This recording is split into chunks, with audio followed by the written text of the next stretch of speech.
Hi అండి.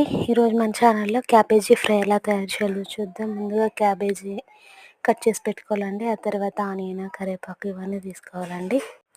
ఇప్పుడు ఒక ప్యాన్ తీసుకొని ఆయిల్ హీట్ అయిన తర్వాత అందులో పోపు దినుసులు కూడా వేగిన తర్వాత మనం కట్ చేసి పెట్టుకున్న ఆనియన్స్ కూడా కొంచెం వేగిన తర్వాత అందులో కొంచెం అల్లం వెల్లుల్లి పేస్ట్, కొంచెం కరివేపాకు ఇవన్నీ కూడా వేసి వేగిన తర్వాత కొంచెం పసుపు వేసి ఆ తర్వాత మనం కట్ చేసి పెట్టుకున్న క్యాబేజ్ని కూడా వేసేసి బాగా వేగనివ్వాలండి. క్యాబేజీ బాగా దగ్గరికి అయ్యేంత వరకు బాగా వేయించుకొని ఆ తర్వాత మనం అందులో కొంచెం సాల్ట్ వేసేసి కొంచెం మగ్గనివ్వాలండి. బాగా దగ్గరికి అయ్యేంత వరకు బాగా మగ్గిన తర్వాత అందులో మనము కారం వేసేసుకొని లాస్ట్లో మసాలా ధనియాల పొడి నేను అందులో కొంచెం వెల్లుల్లి వేసి బాగా దంచేసి ఆ ధనియాల పౌడర్ పేస్ట్ని కూడా నేను అందులో వేసేసానండి. అంతేనండి, క్యాబేజీ ఫ్రై రెడీ అయ్యింది. మీరు కూడా ట్రై చేయండి. మన ఛానల్లో కొత్త వీడియోస్తో నేను మీ ముందుకు వస్తానండి.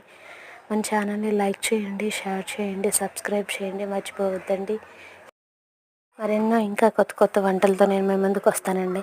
చాలామంది చూస్తున్నారు కానండి మన ఛానల్ని లైక్ చేయట్లేదండి. ప్లీజ్ అండి, మన ఛానల్ని సపోర్ట్ చేయండి, లైక్ చేయండి, షేర్ చేయండి, మన ఛానల్ని సబ్స్క్రైబ్ చేసుకోండి, మర్చిపోకండి. బెల్ ఐకాన్ క్లిక్ చేయండి.